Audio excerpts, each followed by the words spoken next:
Hello and welcome to Glorified Gutsy Gaming. I'm Jake, and today we are trying something a little new. This is another top 10, but we're doing some different topics.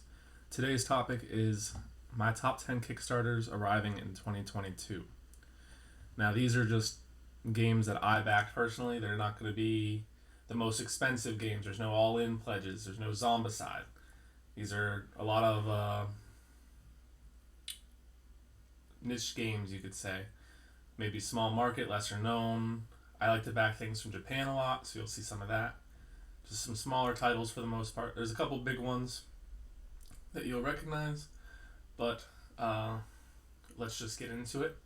This is my number 10 here. As you can see, little small trick-taking game from Japan.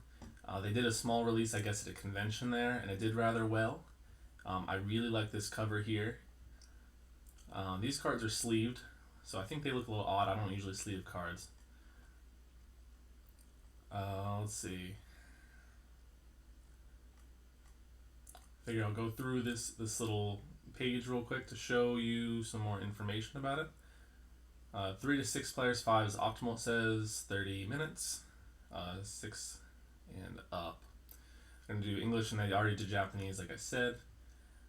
They have a Board Game Geek page that seems to be in English, but Japanese also, and there's no Japanese reviews or comments. However, they do have a couple, and they're in English. They've got 2 6 ratings and a 7, and I think most of those are from people that had it, imported over, so prior to the Kickstarter, perhaps.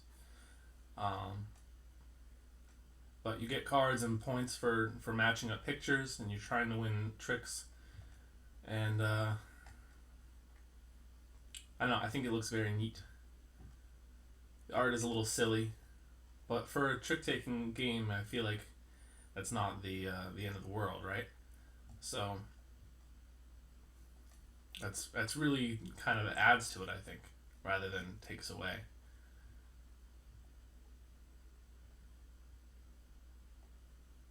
They also had this little acrylic stand that I thought was really cool looking. I didn't pledge for it, but it intrigued me. I thought it was an interesting thing to include. Let me show you the page here on BGG. This says 3 to 7. I noticed that's a little different, but I think he's optimized it. He's changed it a little bit, so it's a tad different. And this picture here is the old picture. So the one on the other page will be the updated box art. I've also noticed here it says Zombie Dell rather than Zombies and Zilches. And you've got the Japanese title there. And I guess it came out last year in Japan and did well. Or not last year, I guess that's 2020 now. We're in 2022. And you can see this little description here. Based on Dawn of the Dead, like any good comic game should be. They also added a mall thing. Reminds me of a Wii game I used to play. And then, like I said, 3 comments and reviews.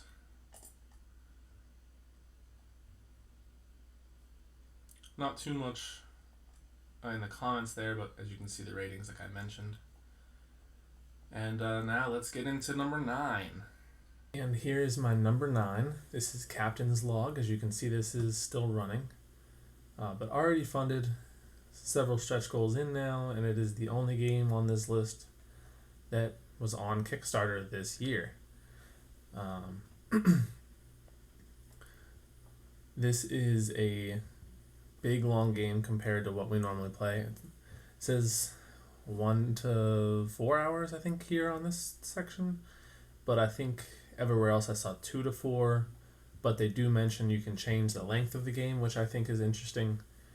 That's not unheard of, but it's certainly appreciated. Making longer games shorter is nice. I recently tried the full long version of a game, and it was like, wow. I'm glad we've shortened it all this time because it was very long. So the option is nice. 1 to 4 players is pretty standard. and it says 14 and up, and on the other page I saw it was 12. So I think it was 12. Anyways, I like the name. I think that was a good choice. Like a lot of these pirate games, I think actually do have good names. I like that you can explore the board and make it different every time. And you can see some of the different stuff in here. I think why this game is as low on my list as it is I'm a little scared of the Euro part. We don't usually like those. Maybe because they don't have a lot of theme, but I think this game does have a lot of theme. There's different alliances with different countries you can make. And there's even some, I think down here it says player versus NPC. That really intrigues me also. And they've got this sail with or against the wind, kind of like Windward. I assume it's a similar mechanism, but I haven't read the rules. But either way, I'm intrigued with the use of the nature element. You get to discover the board. I think the sandbox idea intrigues the explorer. You know, the desire for that, the romanticism about it. And then, of course, for big or longer games, I kind of expect combat and want it. Here's the player versus player NPC. Hopefully it's as good on paper as it is in my mind. So I think this game could be a real hit for me and be the best game of the year, or it could be one that I'm like, oh man, I really wanted that to be good and I didn't like it. So I think it just really depends on how I feel about that Euro aspect. But I'm very excited to try this one, and I think if I was just a little more sure about that, it probably deserves to be higher anyway, but that fear kind of holds it back for me a little. But I think there's probably tons of other people that don't feel that way at all. And on their BGG page, there's not a lot of ratings or comments, but they are good comments. They're 10s and 8s, and they put in a whole page worth of text here and really filled out this page. And they got all sorts of people making videos about it. So I think they did a good job at least getting it out there, but they certainly could have used more ratings. But overall, I would say that they did a good job setting this up. They got a lot of pictures. I mean, it just looks nice. But anyways, on to the next one. And here we are back with number 8, Hidden Leaders. I was actually following this for quite a while before they launched. I love this box. Totally different than the last game, I know, but I love this box. Love the colors, and I really like the idea of this game. It reminds me of a game that we covered not too long ago called Dawn, where there's some unusual deduction, as they mention here.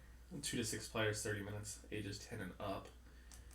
I actually reached out to cover this game, and they broke my heart a little bit, but still very excited about this project. Really like the art, which you can see here.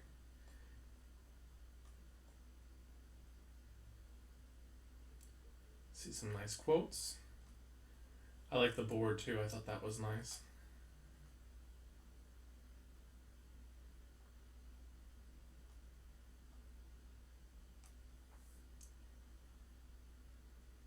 I like the undead. That's always a fun faction.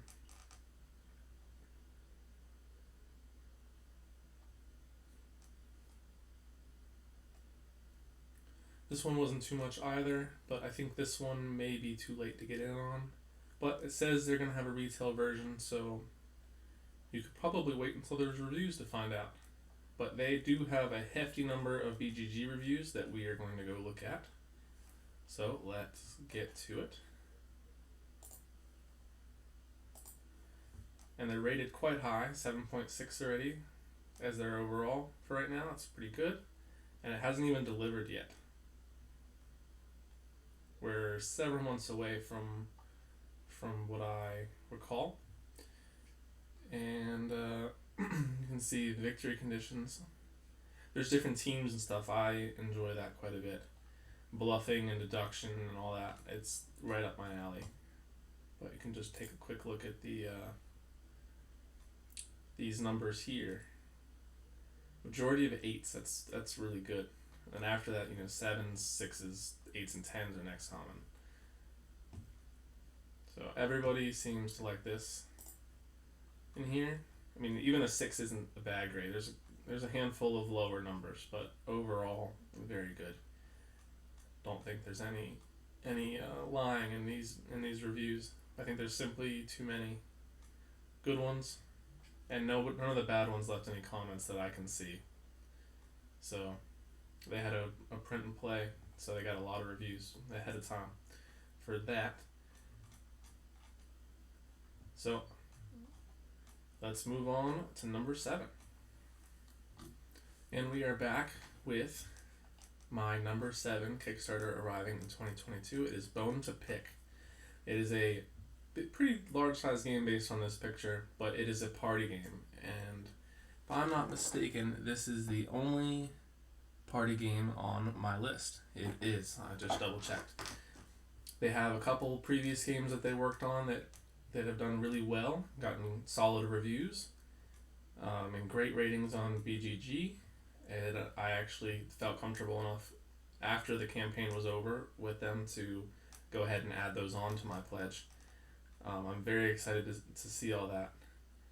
I'm very into pirates and zombies, and this right here is why I backed this game. Just look at this. It's beautiful. I love the font here. They did a good job. Ages 12 and up, 2 to 6 players in 20 minutes. Short play time, very accessible to a large, differential group of people. See, semi-cooperative party game with multiple game modes. I like multiple game modes. I don't always try them all. In fact, I usually don't. But when I do, I really like to go through and pick what my favorite is. I can think of a couple games that have cooperative and competitive, and I like to try them out both ways and then choose what my favorite is. So I really like when there's multiple things. That was another addition that I liked of this. And then there are other games. Shard Hunter. Asuna, I think, was the other one that was in here, which I think was even higher rated than the other. But I'm not seeing it just yet. I thought I saw the font for it. They've got a how to play video and some other things in here. There's the other one. Asuna, I think. Asonia. That was close. Yeah, I really like the art in this. I think this could be a lot of fun.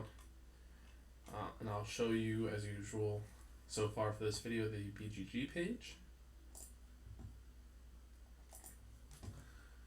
Not a lot of ratings and comments yet. And this actually says 1 to 6 players, not 2. You get the same kind of thing here, but you can battle against the undead in a quick or campaign game. So having that option is nice, because if you get stuck in a campaign and you enjoy the game, you tend to just not want to play it. I've run into that recently with a game that we lost at, and it's kind of lost its luster a little bit because nobody wants to get their ass kicked again, to be frank.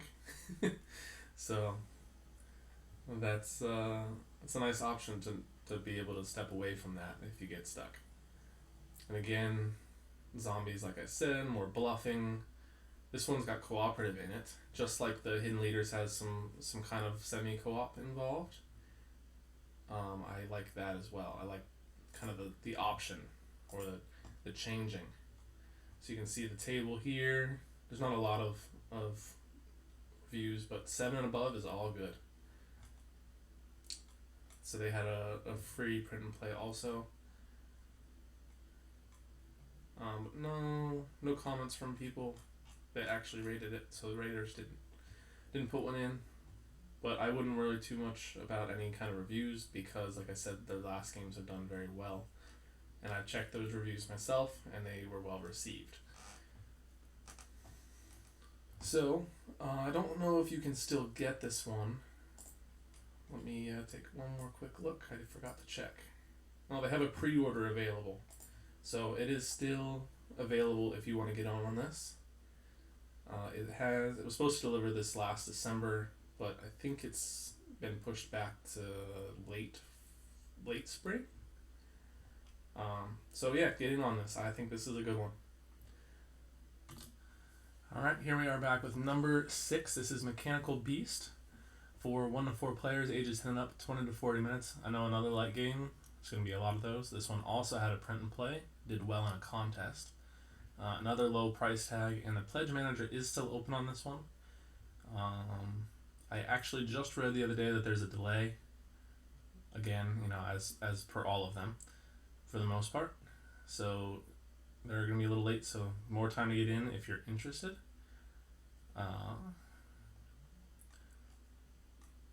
So this is a tile laying thing, which I tend to like tile stuff also. I don't think we play a ton of them, but I really like pretty much all of the ones that we've played that I can think of. There's a couple that haven't been the greatest. We played like a Rick and Morty Anatomy Park game that one was half-baked. I really like this tower. I thought that was quite interesting. That was probably part of the delay, but just like the night cage that I covered a little bit, I like that tower too. I thought that was quite thematic. I'm not sure how thematic this one's going to be, but it's intriguing, and I like the colors. I thought some of these animations were quite nice and professional looking. Might be annoying to actually play, I'm not sure. But it looks cool. So they've got tabletop and print and play files directly on the Kickstarter page if you want to go check that out. You can see all the updates, the stretch goals that they've unlocked. And they've got some playthroughs and other things in here. Let's get over to the BGG page. They've got a 6.9 rating, which isn't the highest, but almost 7, and it's not out, and those were people playing the print and play, like I said. This one's got some... This is solely co-op, if I remember right. And what that says there... Oh, solo, co-op, or competitive. Again, another game that has multiple options. I tend to like that. That is my preferred option. We can take a look at the table. Mostly 8s, and then 10s and 6s follow that up. And then your 10, 9, and 5 most after that. Somebody didn't like the print and play version here. Person did. Thought it was alright. So there's a couple mixed reviews in here, but mostly positive, or at least average and above. But I think it looks quite nice. That is my number 6. That is the end of the first half. We're moving into the second half. Alright, here we are in the second half of my top 10 games on Kickstarter, coming in 2022, arriving in 2022 I should say. This one is a little different. This is actually a collection of games, but I'm going to focus solely on Cyber Juden Tower. You could get all of them, or they even had a previous game that they had an option for in the pledge, or you could pick out 2 of them or just one. I was very interested in this one over here. It's a little small one. They do have a late pledge available. And let me show you this here. So they've got a little write-up of it. It's a little 1 or 2 player game. I don't ever play things solo, or at least not yet. Maybe in the future. And I don't usually like to get things that only have 1 player count unless they're pretty well received. But this one really seemed to draw me in. It made me think of playing Contra back in the day, which was old even when I played it, so it's old. But it made me think of that. It's a co-op, kind of like a dungeon run is how I would think of it. They're showing a lot of the other games, but I got the mat also. It looked like it should have a mat. That's how it felt. But it's not very big. You can see what they included in it here. Not a ton. Another short game. I tend to like the short ones, like I said. There'll be some longer ones, I think, in this next section. At least one. And let's get over to the BGG page. You can see not a lot of ratings or comments, but 8.5 is very good.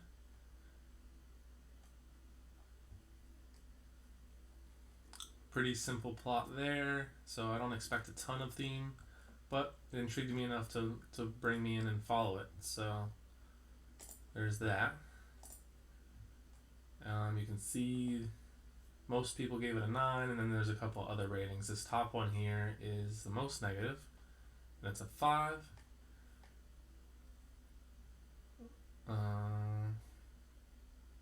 Seems like they've already played the full game. Maybe they played it at a convention or something more recent, but it was just this month, so it's a new one. Nothing else in here. Really, you can see what I had to say. Pretty much stuff that I've already said. Oh, I mentioned that I hoped that they added a way to play with more.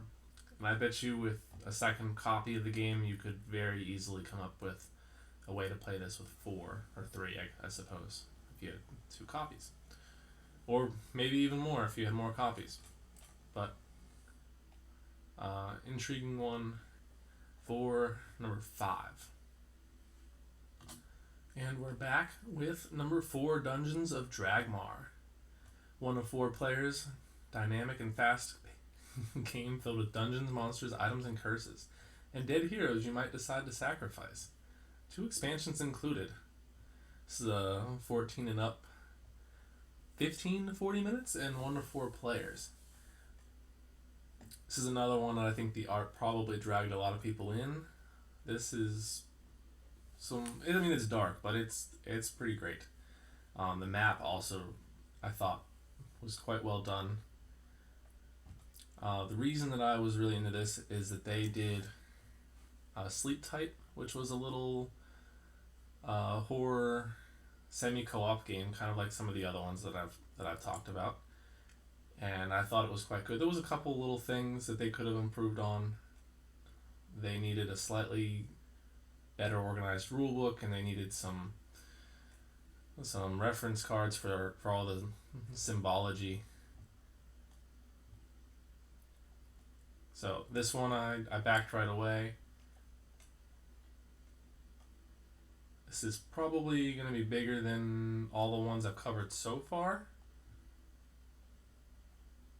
They've changed some of the art on some of the things, like the box. I know that they did a vote on, and you can see they hit quite a number of stretch goals. It's a player map for everybody. So they added all sorts of stuff for this one. This campaign certainly did much better. Let's go over to the BGG page.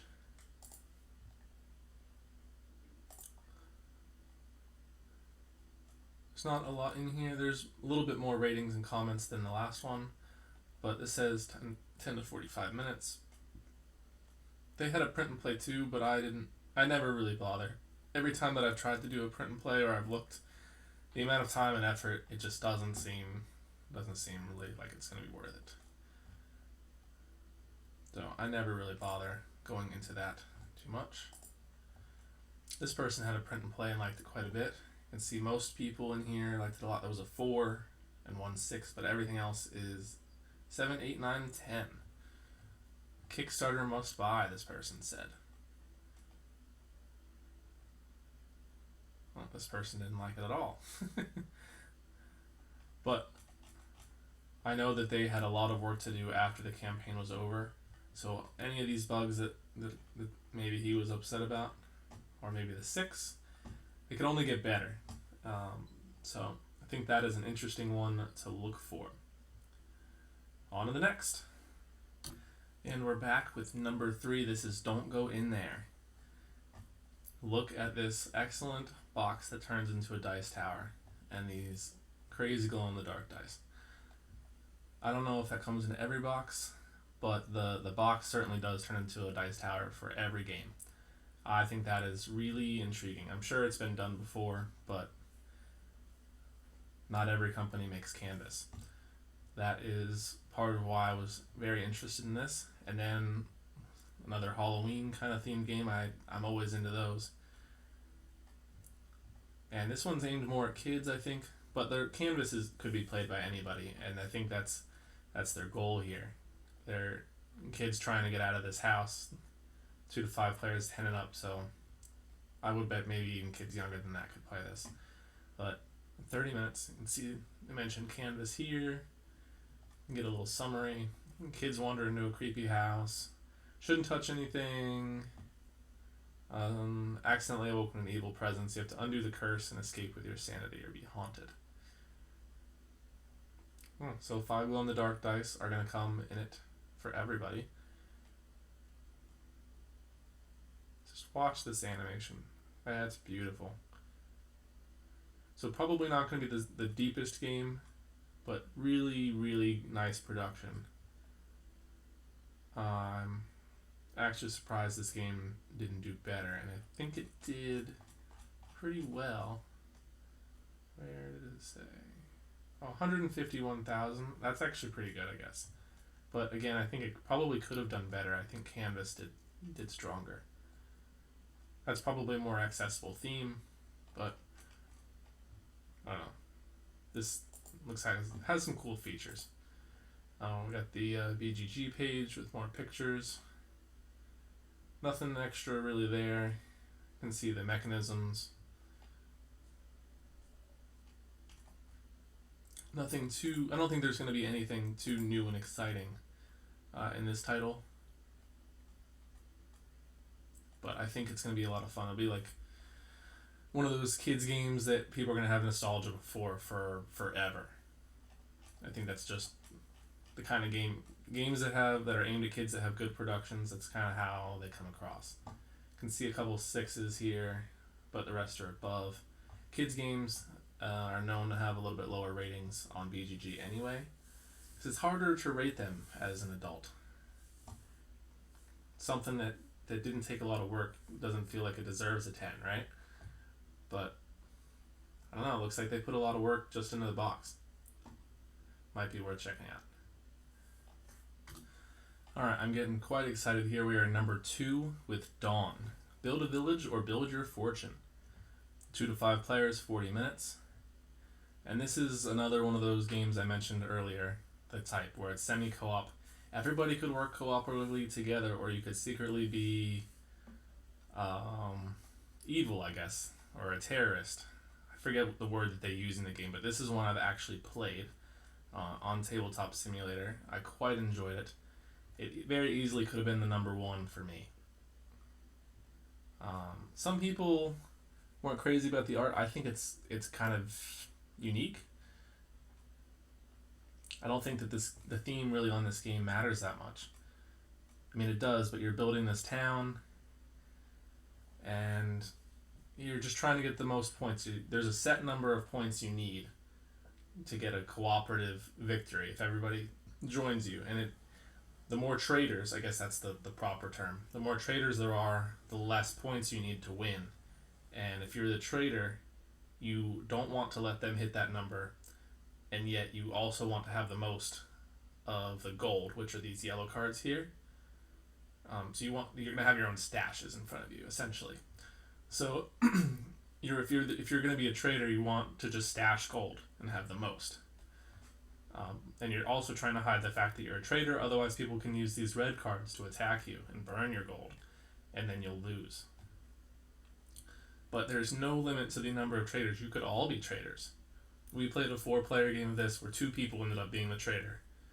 From start to finish. Kind of figured it out, maybe a quarter or halfway in. Wasn't sure. Kind of debated with myself. Ended up not doing anything, and the best trader won. But I think it's a very even and balanced game. I think if you're actively paying attention and really trying, you should be able to figure it out, and you should be able to win as, I guess, the town. There's no secret roles. You decide. So that's one of the things I like about this, is that, like I mentioned Sleep Tight earlier. In that game, sometimes you draw a card and you gotta be bad. A lot of times you can divert it, but I've seen it where you can't. So in this game, you can change your mind. We've played this and changed our minds midway through. The first time I played, I decided to be a traitor, and or no, I was good, and halfway through, I realized that the one traitor in the game was going to win, so I tried to out traitor the traitor, and then he and I actually both lost because they caught on. But it's quite fun.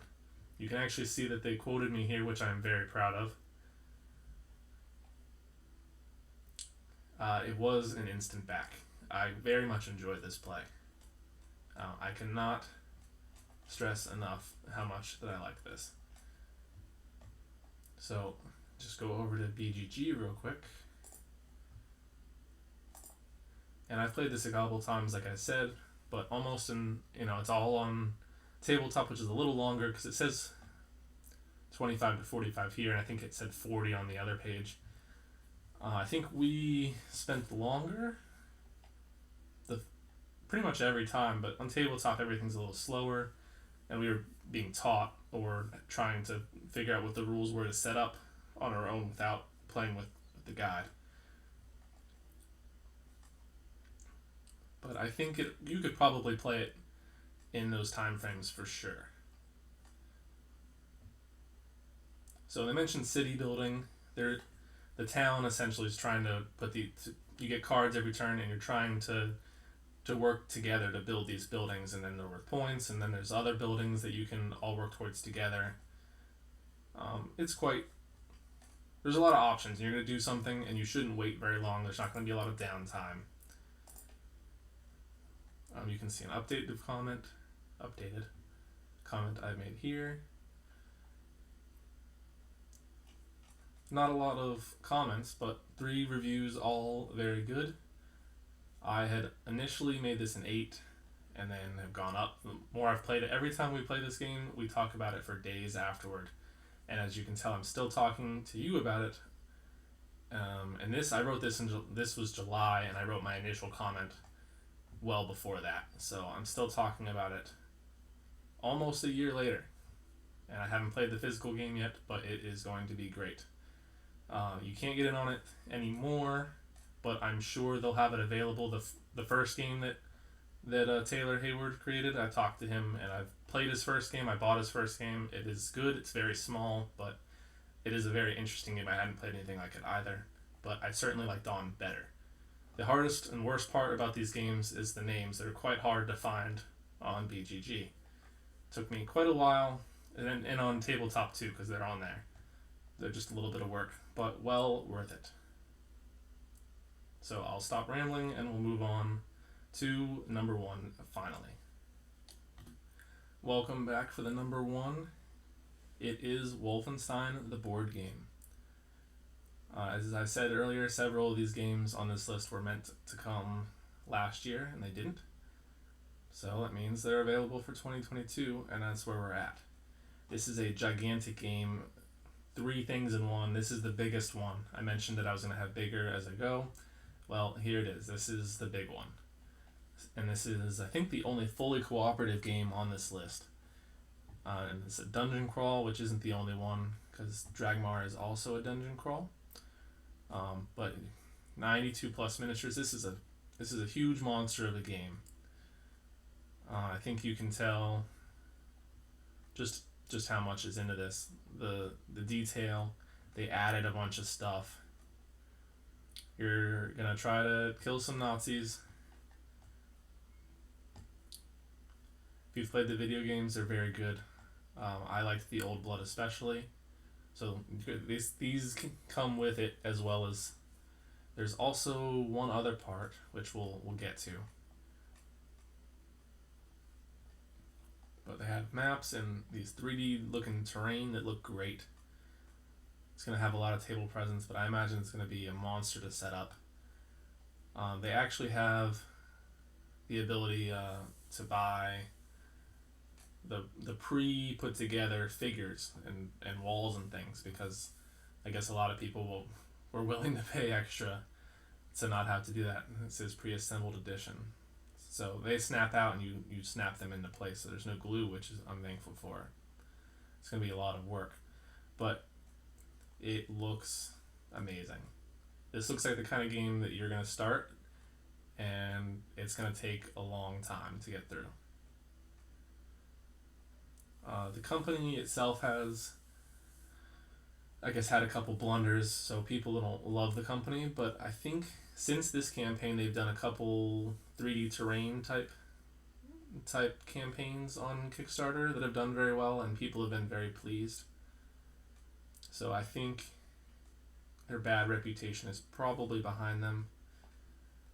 They've taken quite a long time with this one, but they've added and changed a lot of things and added a lot of add-ons, I guess. And they had a free, that's not what I was looking at, but they had a free early backing thing that was kind of nice. These figures just look insane. And they've got 3D terrain, which thought was kind of interesting. They showed a picture of it in an update that was a bland gray color, not painted. But I think I would prefer to have it painted, but I think a lot of people would love to paint it themselves. I just don't have that kind of skill. But just look at these heroes.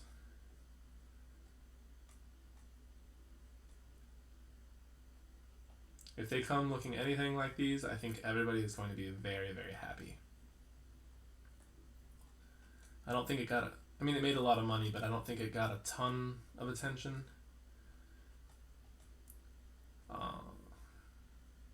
I don't know if they show it in the main campaign page, but one of the things I really was drawn to, the All-Stars, that's the other one that I was talking about, the other part.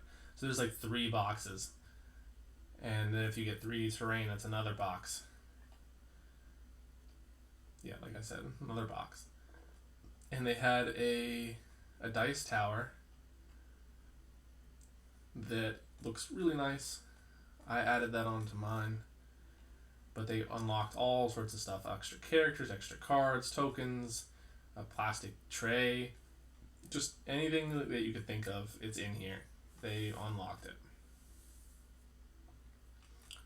So it did quite well financially, probably the highest of any of the projects I've mentioned in this list, but I didn't see it really get a lot of buzz outside of this page, if that makes a lot of sense. I saw one bigger YouTube channel cover it, and that was it. Really not a lot of coverage. Where is the dice tower? I guess they don't cover it in the main page, but you can look at this train and probably figure it out. Or you could just go look through the updates. They're available. And then on the BGG page, they've got a 6 out of not very many ratings, but like I said, I know that I saw some from people who were not happy with the company overall and punishing them for, I guess, some past mistakes that I don't know a lot about. But the theme here is pretty evident. It's an alternate World War II dungeon crawl where you're a couple of heroes cooperatively fighting Nazis. It says 60 to 90 minutes. I imagine that there's different scenarios because these games are not super short, and there's a lot of pieces in there. And here's that one I was talking about. Lies and steals from its customers. I hope that they've redeemed themselves and these people perhaps get whatever would make them feel better. I've been scammed a little bit on these Kickstarters in the past. Not a lot compared to some people, but it really burns. Especially when you see them keep going and making money and then maybe even do well, it hurts. But hopefully they rectify it with them and get it over with. And maybe I shouldn't be talking this up, and it's the number one. Just how could it not? Even if things aren't perfect, I can't imagine not having fun with this much stuff. Ugh. But we are at the end of this video. If you have any questions or you wanna, make fun of me or anything, let me know. I have no issue throwing it back. We have a couple other lists coming up, so I'll just go ahead and mention them now. I might do a top Kickstarter expansions, but I only had 3 So I was debating whether or not to do that. If anybody's interested, let me know and I will do it. There's a couple. Actually, all those should be rather well known, so they won't be mostly small titles like this video. And then I was looking at doing a top 10 pre-order games coming in 2022, where it was games that I pre-ordered. And I mostly tried to stay away from ones that were not on crowdfunding. However, I suspect maybe 2 of them were, but I think I did rather well at getting ones that weren't. And that will be coming next. And then I've got top 10 games of certain years. So I'm going to do even years starting with 2016 to present. Or I might do it backwards. I might go 2020 back to 2016. I'm not sure yet. But again, top 10 games of those years. And then next year I hope to build on that and have updated lists, or to swap. And then next year do odd games from 2017 and 19 and 2021, and then go back. And that way I've got more time variably between them to play them more or to play more games. And I think that would bring in some variety. And there's tons of games every year, so I could cover more games this way and show off more things from each year. Because a lot of games get overlooked, especially in big years or even big months. There's a lot of Kickstarters that get overlooked, and those games don't get talked about very much just because they launched during the time that Marvel Zombicide launches or something like that. Something huge, and then nobody's got any money, and then nobody talks about this other game. So, more time in between, more games I get to talk about. And then last, we play a lot of Star Trek Ascendancy here, so I'm going to do the top Star Trek factions for that game. And that will probably cause a lot of anger by anybody who actually plays, because everybody has different favorites. And I don't think that my picks are going to be popular among other people. But those are the videos coming. And thank you for watching. Goodbye.